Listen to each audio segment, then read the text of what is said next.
Stories are the most powerful thing on earth. They are literally life and death. Wars are waged based on the story of who is the hero and who is the villain. You are the result of a story your parents told each other, the one-night stand, the soulmate, and friends who became so much more. Life and death. So wouldn't you like to understand them better, these stories? How Story Works, an elegant guide to the craft of storytelling by Lani Diane Rich, demystifies stories and helps you understand why you love what you love, why you hate what you hate, and why prologues are almost always a bad idea. How Story Works by Lani Diane Rich. Available on Amazon in ebook, audiobook, and paperback form. Get your copy today.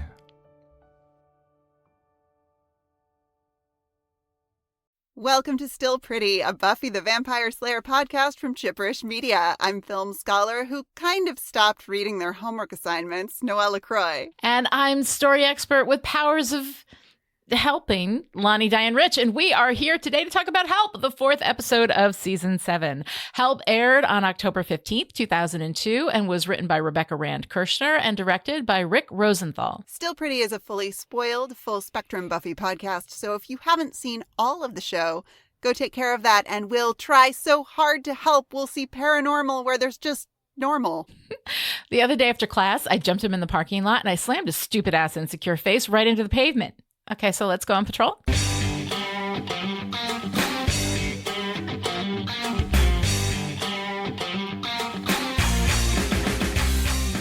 In Help, Buffy, Xander, and Dawn hide out in a funeral home to anticipate the vampirism of a woman who died with unusual cuts and contusions on her neck. Buffy's nervous about starting her new job at the school, but not so nervous she can't dust this lady as soon as she turns. The next day at work, Buffy talks to troubled kids and bored kids, and then this one kid, a 16-year-old girl named Cassie, whose problem feels kind of like a lot for the first day on the job. Because next Friday I'm gonna die. While Buffy blinks and tries to figure out how to respond to that, the kid warns her about spilling something on her shirt and takes off. Buffy talks to Principal Wood about it. He graciously endures some mild racism and tells her that there's just not much they can do.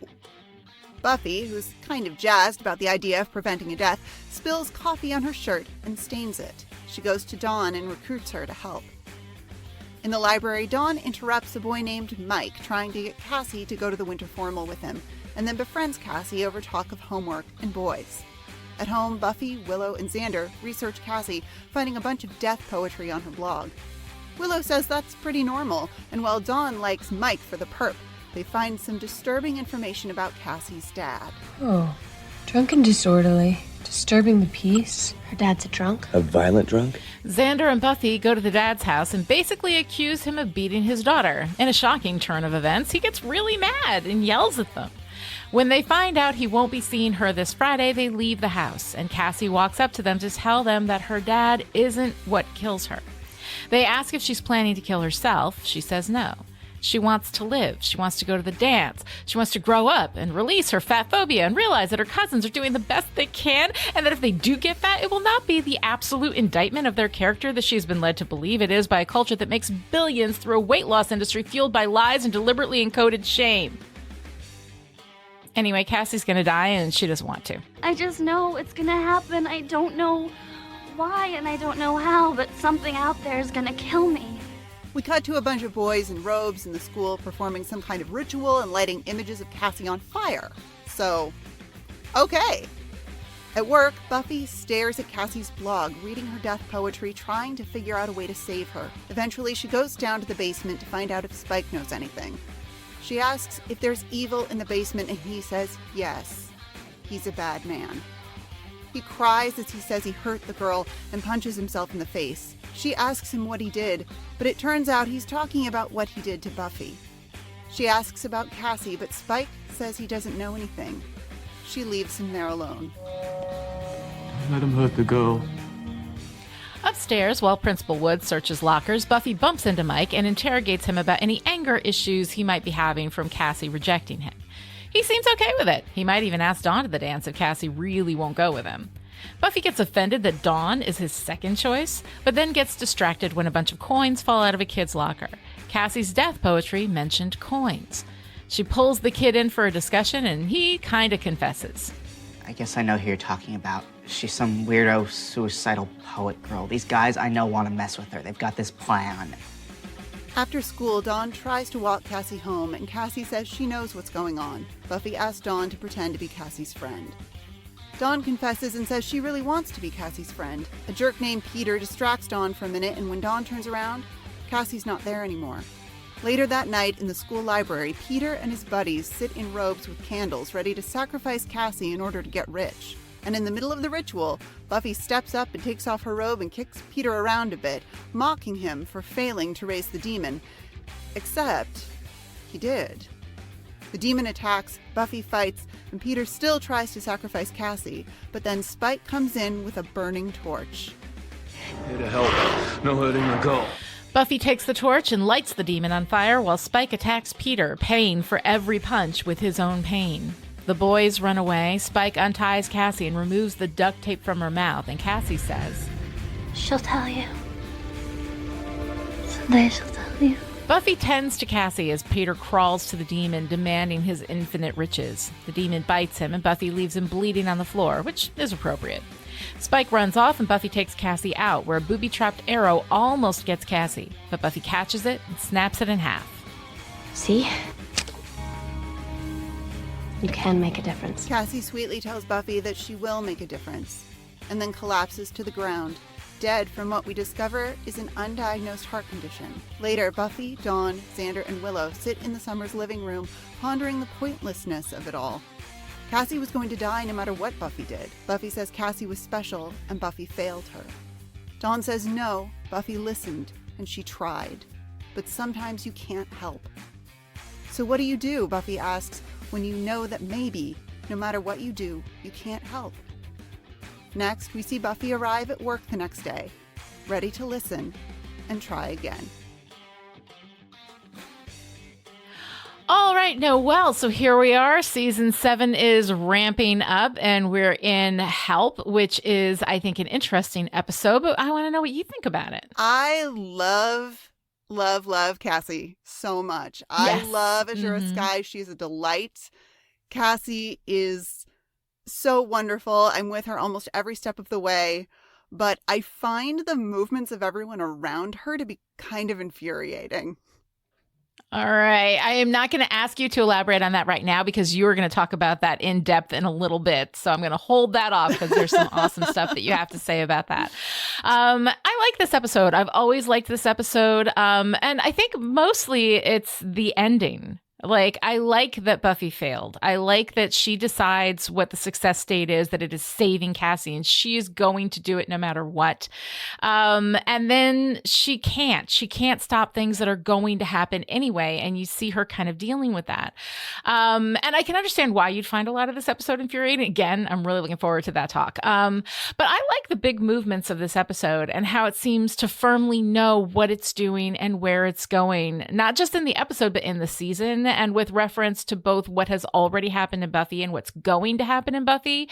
So possibly a lot of my love for this episode may be informed by my love of the overall narrative. But I want to get started talking about your impressions and what it was about this that kind of set you back. Well, it's an interesting story in the context of the whole show, in that we're talking a lot about death and dying, which, for a show where there's a lot of death, I mean, we don't really do, right? Like, the episode opens in a funeral home, which is a space we see surprisingly infrequently on a show that deals with death just about every week. But it doesn't, though, does it? Like, it has death in it. Does it deal with it? Aside from the body, do we actually really deal with death a lot? I think we did a little bit in Lie to Me. Yeah, well, we do. And I mean, I guess that's what I'm getting at with this episode, is that we're kind of dealing with death by not dealing with it. Right. Like, death, I guess what I mean when I say the show deals with death a lot is that death and dying is the threat. Always. Yes. You know, it's not that someone is going to be kidnapped or possessed against their will, or, I mean, Right. sometimes it Mhm. is, but most of the time it's somebody's going to die or a lot of people are Right. going to die. And that's the big, Mhm. that's the big threat. But Yeah. we don't talk about dying hardly ever. But here we are in a funeral home. Yes. When Buffy dusts the vampire in her casket and closes the lid, she makes a joke about closed caskets being more tasteful, which is a pointedly judgmental way to open an episode that's about death and dying, I think. I mean, wanting to view or spend time with the dead body of a loved one is a deeply human desire and an important part of death practices around the world. The idea that any death practice should be tasteful or not speaks to the taboos in many places, including the United States, around even thinking about death and dying. The scene in the funeral home feels like a potent thesis statement for the episode. Xander, Buffy, and Dawn hiding in caskets is funny because they're very much alive and able to crawl out again, almost cartoonishly. And I don't know how I feel about the joke about a child-sized casket with a child-proof lock on it. That is a dark joke. That is a super dark joke. Super taboo busting joke in a lot of ways that just kind of we just sort of slide on past it. And I mean, I don't want to dig too deep into that joke specifically because I think I think it supports what we're doing and not doing with death here. Because we close the casket lid on the former body, now pile of vampire dust, with a judgmental comment about death practices that acknowledge the body of the deceased, which feels especially meaningful since we've heard the funeral director tell his colleague that he did a good job preparing the body for viewing.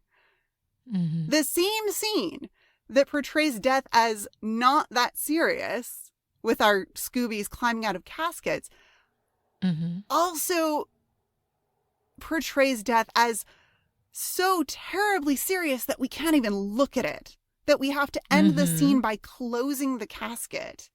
It's really, really interesting and meaningful that this is where we start, given that the episode revolves around Cassie's imminent death and Buffy's determination to help by stopping it. But there are a few more nods to attitudes and practices around death in the United States in this episode that I want to touch on briefly. Willow visiting Tara's grave happens in this episode.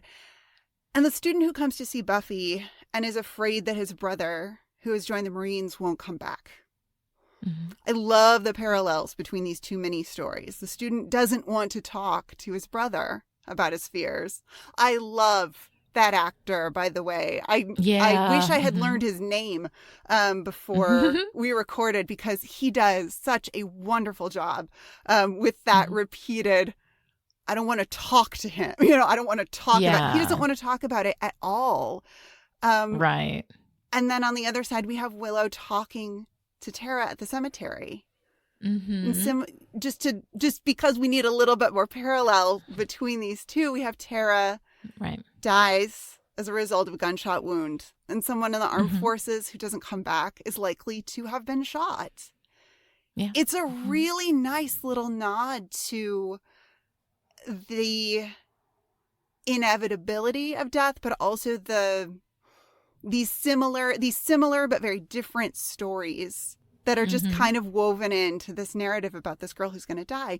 But overall, for an episode that seems to be trying to say something about the inevitability of death, the tone seems unnecessarily negative and off. Like, it's ultimately about Buffy, the counselor, wanting to help in the way that Buffy, deems helping, as opposed to what might actually be helpful for Cassie. Yeah, and I think that that's really like the most interesting thing is the idea that how are we defining the word help? Oh yeah. Right? And I think that the episode defines it as the same way that Buffy does. Like the episode seems to be firmly on Buffy's side, that helping is only preventing this death. That if she does anything else, then she is not helping. She's actively not helping. And the thing is that one of the more meaningful things that happened during this episode is this friendship between Dawn and Cassie, which happened because Buffy was trying to help, So I find that really interesting, especially in an episode that is titled. I mean, the title of the episode is not the inevitable death of Cassie. Right. It is help. Yeah. Right. How do you help? How is helping defined? I'm not sure that they ask the question of how helping. I mean, maybe they do at the end. I feel like the ending for me is what really pulls this episode together for me, is the way that they talk about it in the end and the way that Buffy has to kind of redefine what her definition of help is. But it does feel a little weird in the actual episode itself. It doesn't seem like we're questioning what Buffy's definition is at all. Well, and it doesn't seem to me, I struggle with the end because it doesn't seem to me like Buffy has redefined her definition of helping. Mm-hmm. She seems, it feels to me like Buffy misses the point completely. Buffy's like, it really does. Right. It really feels to me like, but I get so frustrated with Buffy in this episode because she concludes, I guess sometimes you can't help. Or maybe it's Dawn who concludes sometimes you can't help. But the episode ends on this idea that sometimes you can't help. And it's true that you can't rescue everyone from everything, but you can satisfy a need. Like that's helping too. And what Cassie seems to need more than anything is to be allowed to be sad and remember the future that she'll never have, to paraphrase Kierkegaard, like the smartass I sometimes am. I mean, with the exception of the anti-fat nonsense, Cassie's reflection on the future she'll never have is really lovely. Yeah. And what would have helped in that moment? What if someone had said, I hear how sad you are? Instead of telling Cassie that she needs to try harder or insisting that she has to tell them everything she knows about what's going to happen to her. Because if you believe that Cassie is psychic, if you truly believe she knows that she's going to die, why would you assume she wasn't telling you everything she knew? She wants to live. Well, especially because, she doesn't want to. Yeah, exactly.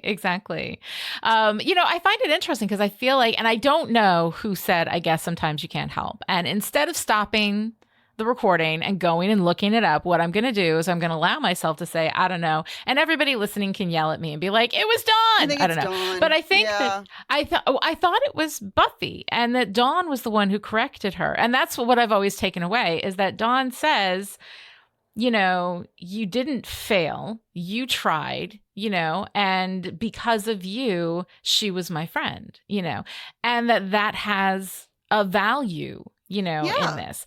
And I like that read. And so for me, when I feel like Buffy says that, then Dawn says what she says, and then Buffy reconsiders. And when we see her going back to work, I feel like she has redefined what it means to help, but I'm not sure. And everybody listening, I know there's a joy in yelling at the host when the host doesn't know something that you know. So drink up, my lovelies. Go for it.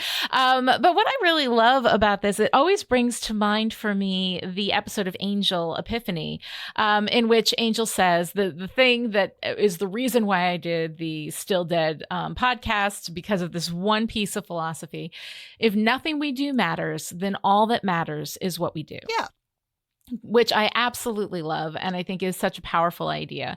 And so I love that, that sense of, even if you can't stop something from happening, if you cannot rescue somebody, right? What you do still matters, everything you do matters because of the moment in which it matters. And it also brings to mind this line from, believe it or not, the MCU and Age of Ultron, which, was written by Joss Whedon, I guess. So there's some connection there.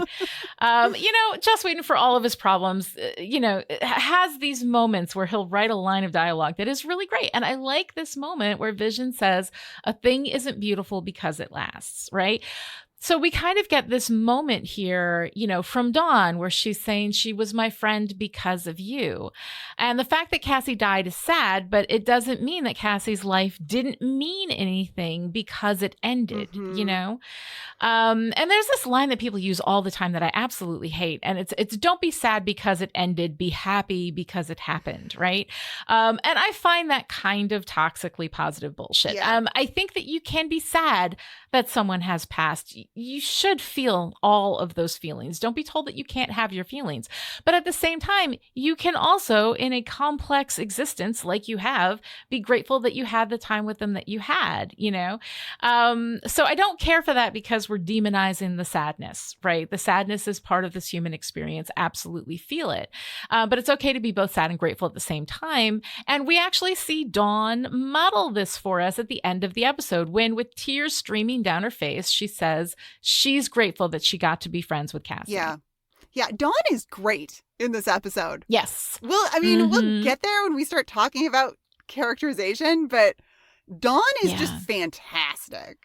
Dawn's fucking awesome. Yeah, and yes. I am fully with you on the, telling somebody not to be sad because something ended or someone died is, it's ridiculous, and it speaks to how uncomfortable we are with death in general. And as we're talking about Cassie specifically, it just flickered through my mind that there's also a narrative here about the tragedy, the extra tragedy of the dead girl being a conventionally attractive, that's messed up, a skinny, beautiful young white girl. Like there's this narrative that like the young woman who dies before she graduates high school is so, I don't know, the dead young girl trope that's so connected to a particular kind of beauty, a particular kind of whiteness, a particular kind of, she had so much potential in a very like ableist way. I don't know. I don't have this in my notes, but it is clearly part of the tragedy that we are meant to read into Cassie's narrative as well. But there's also this like beautiful obsession with the dead young white girl. Edgar Allan Poe is the first thing that comes to mind, is this kind of fetishization of she died before she could commit the horrible offense of outliving her youth, right? So we love young dead girls, right? We tragically mourn them when they are white. It's a different experience. I think like culturally, the way that we treat the deaths of non-white people, non-blonde, non-beautiful, whatever. Like there's so many things. And there's also like in a story that is about, a long line of youthful dead slayers, right? Yeah. That we've got that element in there as well. I think that, I think you're onto something. I haven't thought it through entirely, but I'm feeling a real resonance as you're speaking that. Yeah. Well, especially because we're gearing up to talk about, we've seen some potential slayers killed already without knowing what that means. Yeah. But also we're gearing up to meet our potentials. Right? Like we're going to have all of these young girls who are special. Like that's something we hear about Cassie at the very end. Buffy says she was special and I failed her. So this idea of specialness and like what it means to be special in the context of we're about to talk about all of these potentials. And we see Amanda, too, for the first time in this episode. Amanda, I was so delighted when Amanda showed up. But that idea about, like, I don't know, like, whose death is tragic and whose death is not is... Tragic and beautiful, though. Like, we really love the death of a young girl. Right? We love the death of a young girl. There's something about that that culturally... we kind of dig it. And I think there's something about she can never outlive her youth and beauty.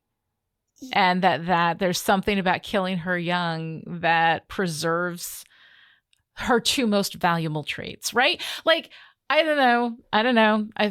There's something about that can't hits win. a bell for me. You can't win either way. Like, if you're extra, if you are a young cis white girl, it's tragic. It's the most tragic if you die, but it's also the most tragic if you're ever not a young, beautiful, quote unquote. I'm putting the biggest white girl. Yeah, I'm like putting the biggest air quotes around that ever.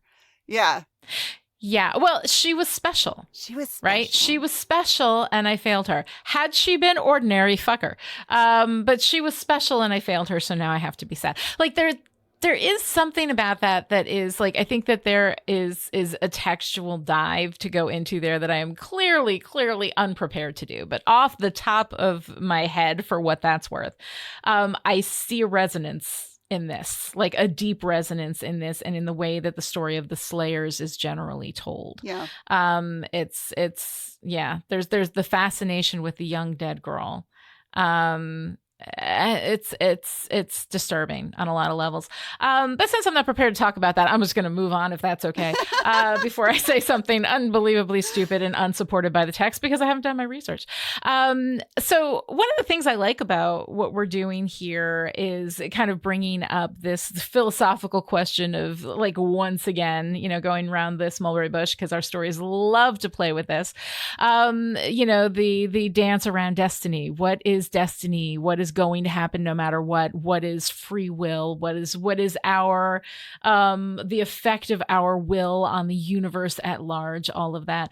And when you get into future knowledge, be it like mystical precognition like we have here, or some time travel kind of a thing, we get into the philosophy of destiny versus free will. And here we have Cassie being all death poet because she knew she was going to die, but then Peter says he chose her because she was all death poet. So what came first? The death poet or the egg? Like, so is that something where, because it is destined, it happened because it was destined, or, how that works? Well, here's the thing. I mean, all living things die. Like, that's part of this.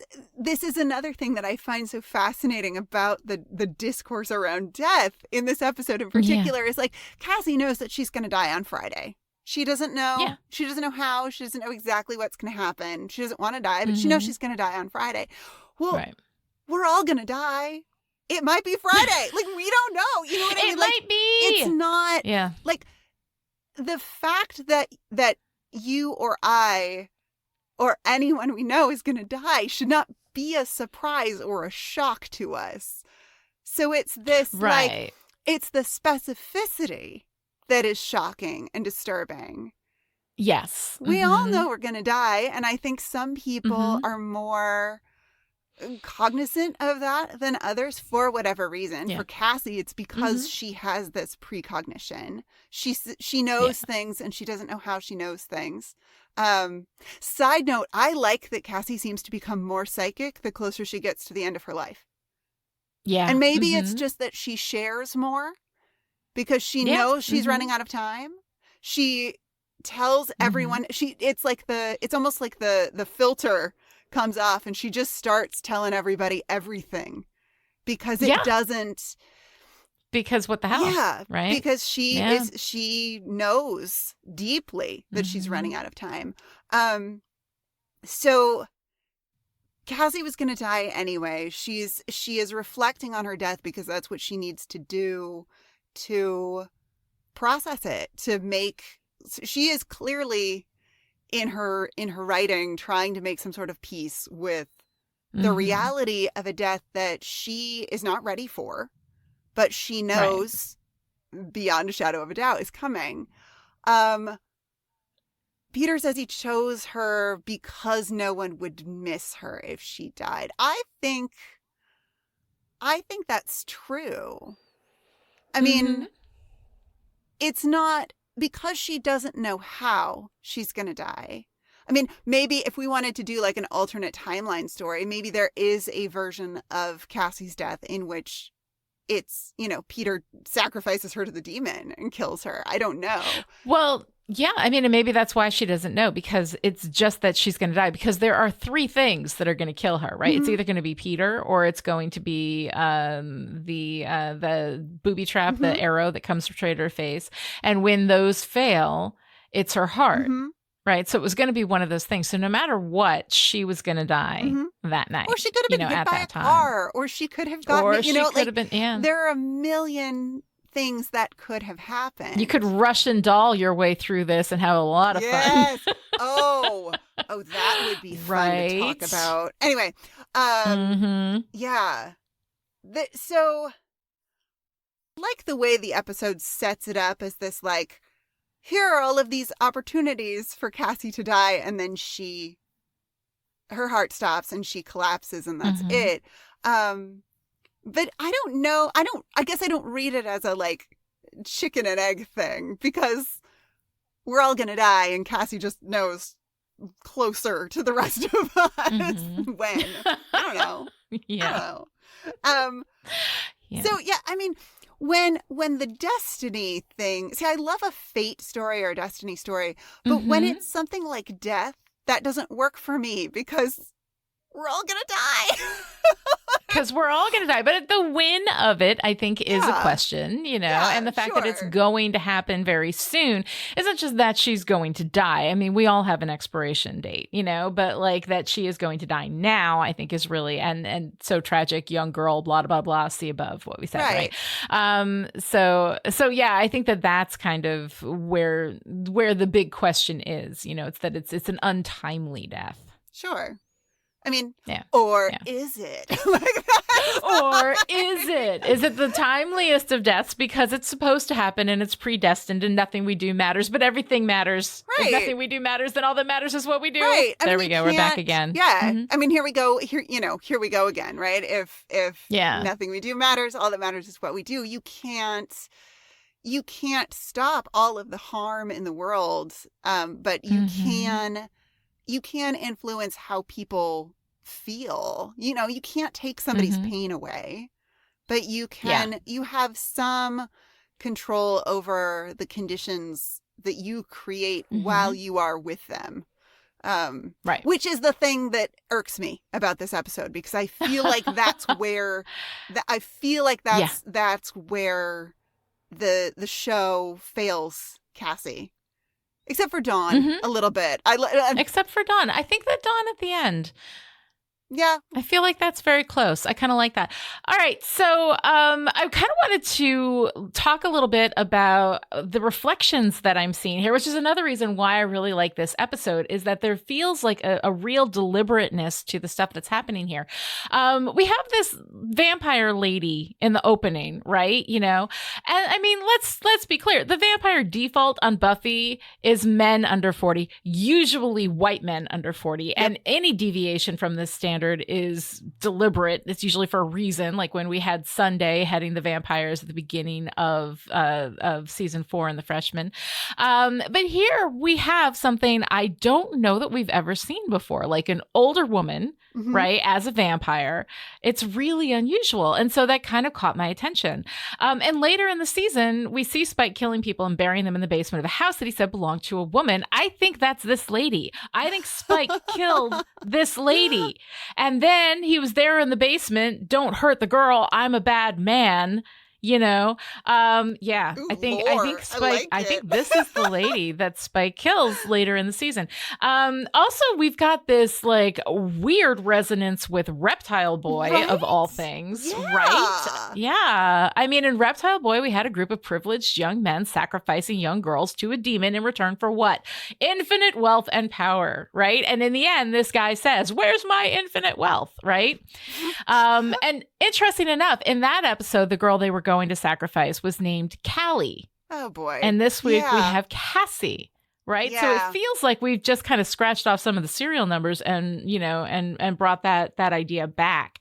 And I find that really interesting, that even when a demon is killed and the boys are all put to jail and they lose all of their wealth and power, some patriarchal ideas will just never die. Yeah. Right? I mean, Don't you ever just want to, like, put on cloaks with your friends and, like, carry giant candles? I mean, isn't that a thing? And murder a young girl for Like, infinite wealth and power? like, Yeah. Come on. Boys And will be coins. boys, is what I'm saying. Boys will be boys. But, they will yeah. sacrifice girls. And that's another thing. We're talking about the beauty of the young, dead, beautiful girl, right? The Oh, sacrificing yeah. a virgin stuff, right? All of that. Gotta- Interesting. Yeah. Way outside of my area of expertise, but very, very But interesting. I mean, I don't yeah. think it's super far outside of your area of expertise because themes, Lani, themes. Because themes, because stories in which themes. young girls die all the time, Yeah. right? Oh my and God. yeah, Yeah. and we mine that tragedy, but we kind of love it, right? Yeah. You know, I mean, culturally, we kind of love nothing more than a dead girl. I find that interesting. Speaking of dead girls, this also references Prophecy Girl, Oh, right? yeah.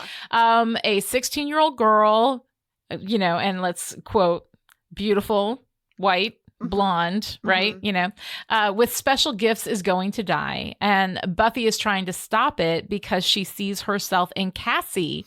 She remembers that. Yeah. And we have these speeches from both of them. I'm going to play both of them. Jack is going to edit them beautifully for us.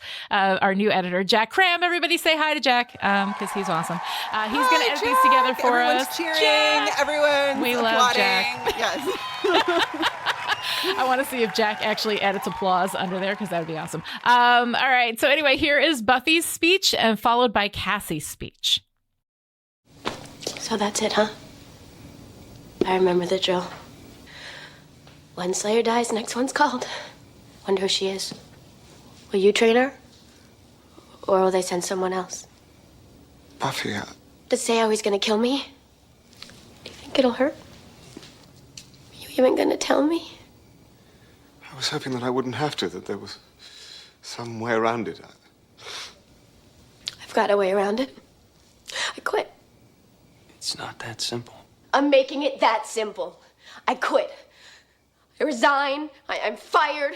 You can find someone else to stop the master from taking over. I'm not sure that anyone else can. All the signs indicate... Signs? Read me the signs! Tell me my fortune! You're so useful sitting here with all of your books. You're really a lot of help. I know this is hard. What do you know about this? You're never gonna die. You think I want anything to happen to you, huh? Do you think I could stand it? We just gotta figure out a way. I already did. I quit, remember? Pay attention. Buffy, if the master rises... I don't care! Giles, I'm 16 years old. I don't want to die. You think I want this? You think I don't care? Believe me, I want to be here. I do things. I want to graduate from high school, and I want to go to the stupid winter formal. I have this friend, and it would be fun to go with him. It's to dance and hear lame music, to wear a silly dress and laugh and stuff. I'd like to go. There's a lot of stuff I'd like to do. I'd love to ice skate at Rockefeller Center. And I'd love to see my cousins grow up and see how they turn out, because they're really mean and I think they're gonna be fat. I'd love to backpack across the country, or, I don't know, fall in love. But I won't. I just never will. So we have Buffy's speech in Prophecy Girl, which is the moment, I think, for most of us, you know, because season 1 of Buffy is, you know, an uneven road, right, upon which to ride.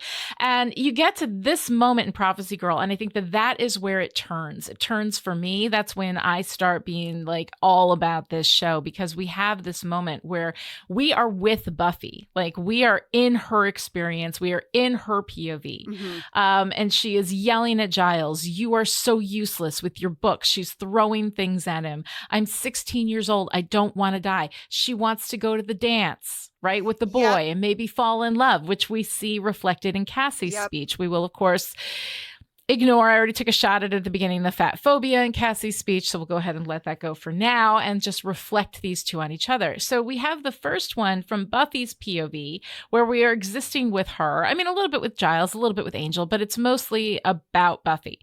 Cassie's speech is from Buffy's perspective as well, right? Buffy seeing herself in Cassie and Cassie talking about all the things that she's going to miss out on.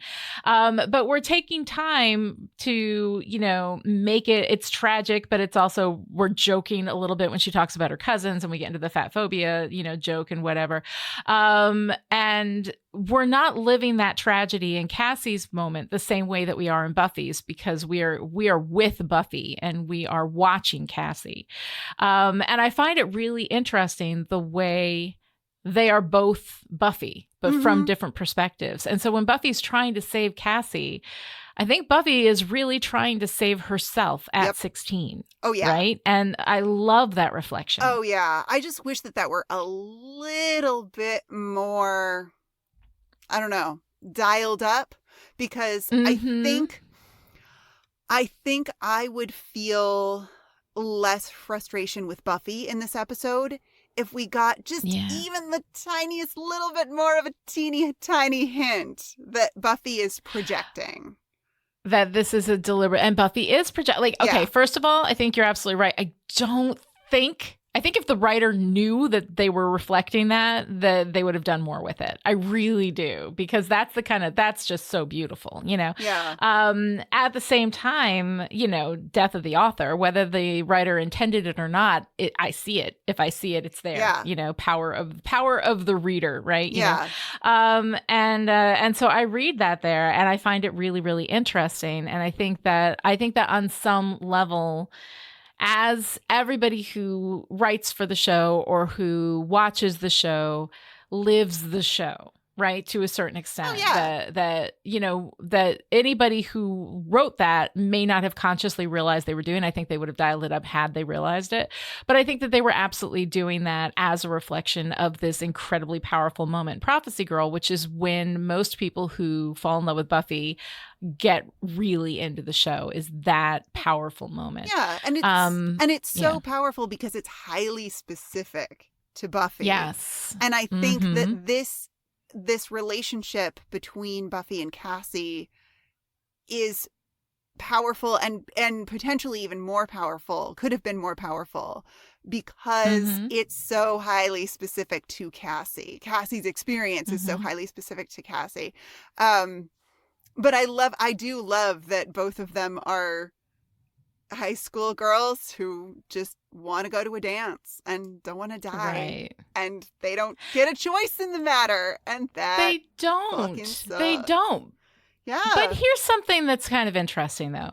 The Buffy that we have now, right, that is looking at Cassie and so desperate to save her, knows what it's like to die and has for quite some time found it preferable to existing here. Yeah. So that Buffy, it seems to me, would not have the fear of death the way that we see it in this episode, and would maybe have a more philosophical approach.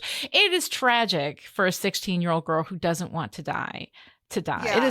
It is tragic for anybody. I mean, it's tragic to lose a life in any circumstance. Yeah, anyone who's not and ready. even, anyone who's not, exactly. So I mean, that's tragic. And the fact that Cassie doesn't want to die being something that makes Buffy work harder for it, and really want to prevent it, because she knows that Cassie doesn't want to die. But for a big chunk of this, she thinks Cassie wants to die. So I don't know, like it's interesting that with this perspective, we see Buffy like kind of responding to her 16-year-old self rather than as a person who has died not once, but twice. Yeah.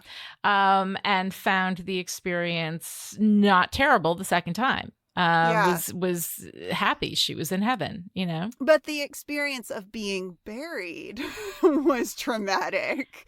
So that is like there's more. Yeah. See, here's another thing. Like there's more here than there is here, right? Because Buffy is possibly more intimate with death than any of us can ever really hope to be, in the sense of having died and lived to tell the tale. But also with the physicality of death. Is that even correct? That we spent a little bit of time when it happened with the trauma of having to climb out of her own grave, but then we just kind of leave that there. I think because that, again, is so in the taboo space of death and dying and what it means to be buried, to die and be buried. Yeah. I mean, talk about things we don't talk about. But again, Buffy really does have intimate knowledge, not just of being 16 and knowing you're destined to die and not wanting to die, not, you know, but of the experience of dying and what that means, and also of having that prophetic knowledge.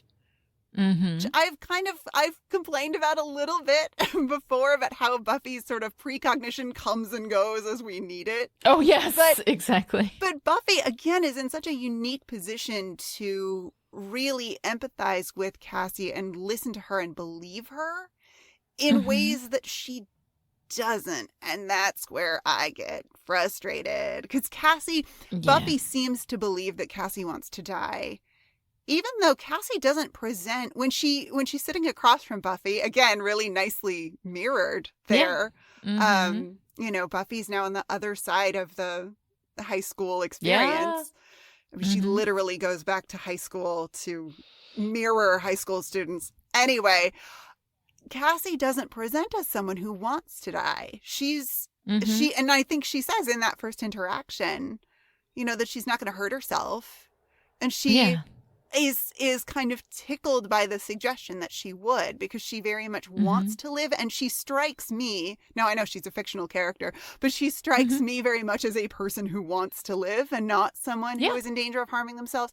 So the Buffy's assumption that Cassie is fixated on death because she wants to die is a misstep, I think. From a characterization standpoint and from a writing standpoint. And I don't like it. Yeah. No, I agree with you. I think that there's, you know, we're missing a lot here. We're missing a lot of really good opportunities. One of the things though that I like at the end, like when Dawn says you tried, right? You know, and you didn't fail, you tried. And it brings back, of course, for me, the speech we get from Spike in Touched, where he says, I love what you are. I love how you try, right? You know? And I think that throughout the series, Buffy has always been about the power of the Slayer, you know, the win, the success, the vampire slain, the demon dealt with. Everyone that can hurt anyone is dust eventually, either literally or figuratively. But here, you know, someone dies on Buffy's watch, somebody she actually cares about, as opposed to like the meaningless victims that we have over kind of in the side in our collateral damage, you know, bucket. So this person dies on Buffy's watch, even though Buffy tried, right? And she has to deal with what she sees as a real failure. But instead of like, you know, having her focus on the failure, she goes back and tries again. And there's something in that just speaks to me. Like, it's adulthood. You try, you fail, you try again. If nothing we do matters, then all that matters is what we do. So choose what you're going to do and don't be worried about controlling the outcome. The outcome is not under your control. Do what you do with the best of intent, learn from it, try again, and do better the next time out. But if your win state is to learn from the experience, apply what you've learned, and do your best, then that makes sense. That is, as those of you who have been listening to the current season of Big Strong Yes may appreciate, an achievable goal. You can do the next so right I actually thing. like that. You can do the next right thing. That, Buffy. Get up the and next go to right work thing. the next morning, which is, I mean, goddamn, that's Buffy in adult space, if anything is. You spend I like it. Spend a good chunk of time trying to help in the way that you know how to help, and it doesn't, quote unquote, work. and then you Yes. got to go to work in the morning. It's like, great. Mhm. That's adulthood Yeah. for you. Yeah. That is absolutely adulthood. And that's honestly, I love ending on that note. That is, I think, and again, like to me, how a story ends will tell you what it means, right? And so the fact that we have that moment where you go back and you keep trying because all that matters is what you do. Like, I love that, so I really do. I appreciate this episode. Even though I absolutely agree with you on the stumbles. In the end, I feel like it lands on its feet. And speaking of being on your feet, oh my God, Dawn, should Dawn get MVP for this episode or what? I think so. Yeah, I think so. Especially because she's, God, her interaction with Buffy, where she comes to see Buffy at the counseling desk and is just staring her down about having borrowed Dawn's clothes without asking. I adore. But then she's so on it. She befriends Cassie, and she does it at first because Buffy tells her to. But then she really does. She really goes for it, and it's great. And then Dawn in full detective mode. Oh, I love it so much. It's Mike. It's this guy. I know. And you know what? She's like, good guess, actually. Yeah. Unfortunately. If you're going to take a wild swipe without any evidence, that's the one, right? Yeah. Yeah. I mean, I love that. I love I'm liking Mike for the perp, and she's really playing in, we saw her do this a bit last week when she was really excited about the work and putting up the demons and like figuring everything out. She is enthusiastic. She is in it, to do what she can. And I absolutely love all of that from her. I also really like the fact that in the end, Mike was like, if Cassie doesn't want to go with me, I'm going to respect her wishes. Yeah. Not decide that it's about me. Yeah. And maybe ask Dawn. Like I actually really liked that we had that from Mike instead of rubber stamping this idea that men are these fragile, weak characters who cannot possibly stomach a rejection and will instantly try to kill any woman who does. I like that we have a representation from, a man who's like, hey, I'm going to respect how she feels and move on, and I like that. But Dawn is my favorite, and especially at the end when she makes the statement that I feel sets the episode on its feet again. I think is really, really you good. listened and you tried. It's the best. That is the best. Which is the best thing you can do. Yep. Yeah. Yep. Yeah, I love it. I love it. So we have a little bit of Willow here. I mean, it's kind of an aside. It doesn't really fit into the rest of the episode. But going to visit Tara's grave, wedged in here, a little obligatory, instead of making it a thing. I felt like it could have been a thing. And then when I was thinking about it last week, in same time, same place, when she was alone, if she went to Tara's grave then, how much would your heart have been ripped out and stomped on the floor? Oh, God. Wouldn't that be beautiful? Oh, right? no. If she shows up at the airport and no one's there, and she goes home and no one's there, and then she goes to Tara's grave. I can't. That's mean. How dare you? Oh, yeah. I know. How dare you, Lani? I am like retroactively upset about something that didn't happen last week. Like, no. This is the purpose of story, is to make you feel a thing, and I would have felt a thing, Come on. I mean, I felt it in this episode anyway. I always cry when she's at Tara's grave. But had she been thinking that her friends had abandoned her and then goes to Tara's grave, the grave where Tara was buried without her, where there was a ceremony and a funeral without her. Oh my God. Yeah. Oh my God. Wow. What that would have done. Talk about the erasure of death, right? Because Tara, let's let's do that traumatic story from Willow's point of view for a second. So Tara is shot in, dies there with Willow. Willow is so, Willow yells at God like you do. And then as you do. Like you do. I mean, I would be willing to wager that many folks who have endured a tragic loss have yelled at God about that. But Willow leaves. Willow just leaves. I mean, she has to, right? Because she's got big magic stuff to do. But but that's the last she sees Tara. Yeah. Because after but that, Dawn comes in and sits with Tara. Yeah, but that moment when Willow magically transforms through the power of really huge feelings, that's her last moment with Tara. She doesn't get to attend the funeral. She's not there for whatever memorial there might have been. She's gone. She's in England. That's she messed wasn't there for up. Man. I know. And then if she goes to Tara's grave thinking that her friends have abandoned her. I mean, oh my God. That is so mean. All right, I'll stop talking about it. Here, let me move on to something that's very cute. So, did you know that the first recorded use of Google as a verb was in this episode, and it was Willow? Hot damn. Have you Googled her?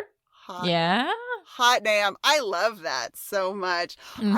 So was Google a little itty bitty baby search engine when this was new, or was that joke a little bit? No, I think it was a little itty bitty search engine at that point. I think some people were still using Alta Vista at that point. I was asking Jeeves. Thank you very much. I was asking Jeeves.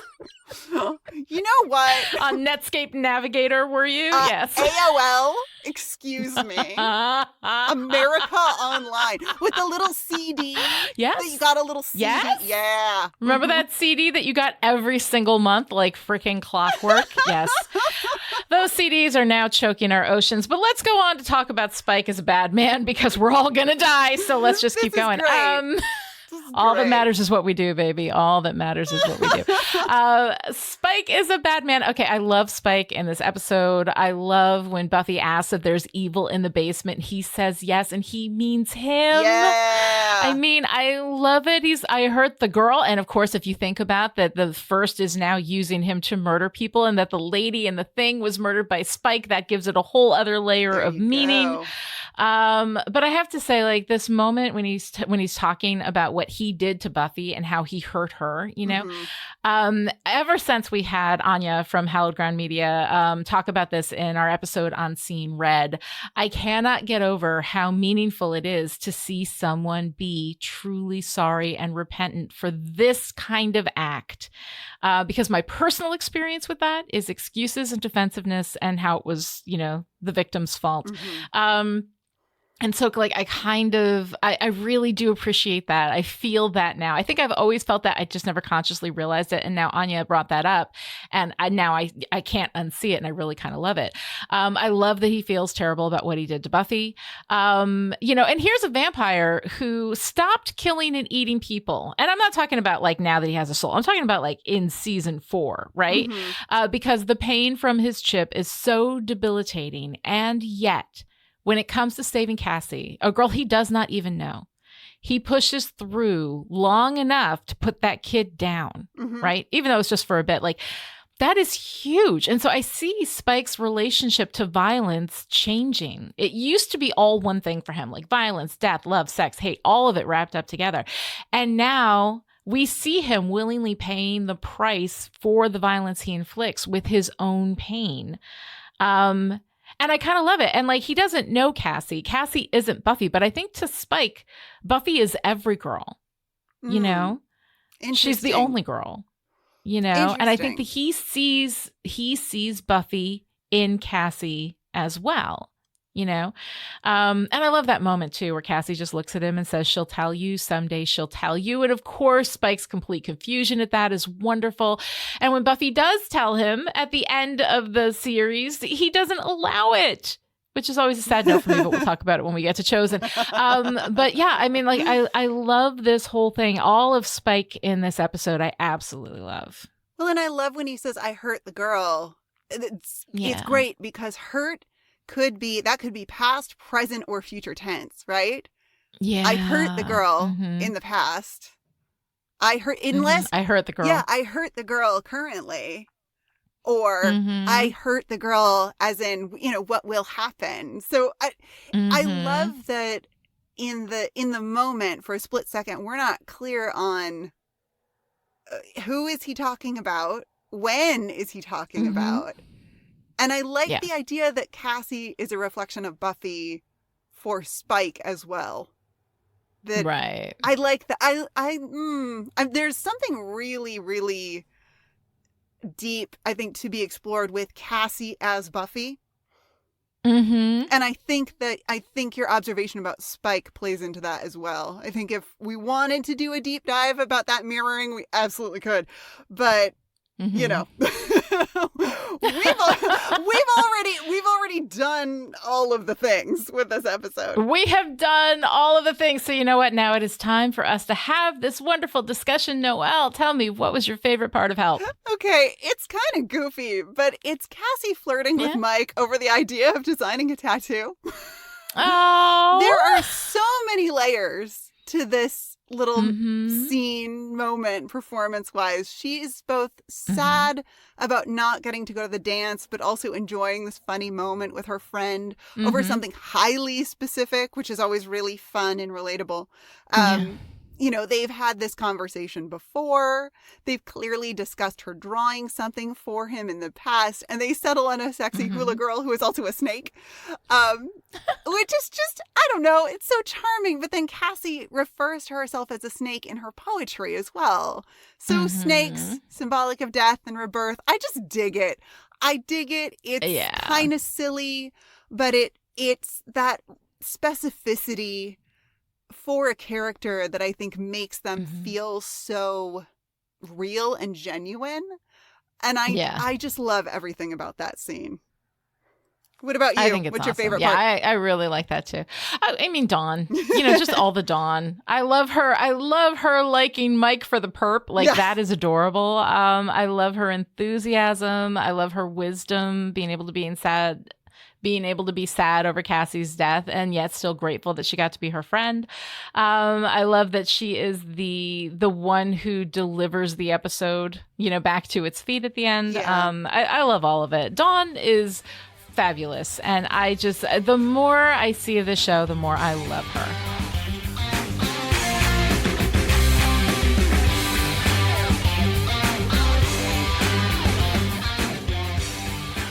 All right, if you enjoyed this conversation, would like to join in, connect with the show on Twitter. Follow @Chipperish and use the hashtag #StillPretty. Patreon Chipperish supporters are getting exclusive content like Let's Watch Roulette, where Lani and Ian Martin from Passion of the Nerd react to a randomly chosen movie or TV show for $5 and up supporters, while $10 and up supporters get to attend show recordings live. And we've got a new stretch goal. Once we hit 500 subscribers, we'll unlock the monthly Chip Chat, where Lani will host a private 1-hour Zoom call open to every supporter to talk about whatever. So if you haven't pledged your support yet, now's the time. Go to patreon.com/Chipperish to find out more. Speaking of supporters, this episode of Still Pretty was brought to you by the Chipperish media producers who support us on Patreon at the power producer level. These people are the reason why Still Pretty is coming to you free and ad-free right now. So thank you to Abigail, Alice, Christina, Erica, Jonathan, Kevin, Kristen, Rose, Shelley, Stephania, and Stephanie. And this week's special message for our power producers: you listened and you tried. We will be back next time with Selfless, the 5th episode of Season 7. Until then, stay here and help me be quiet.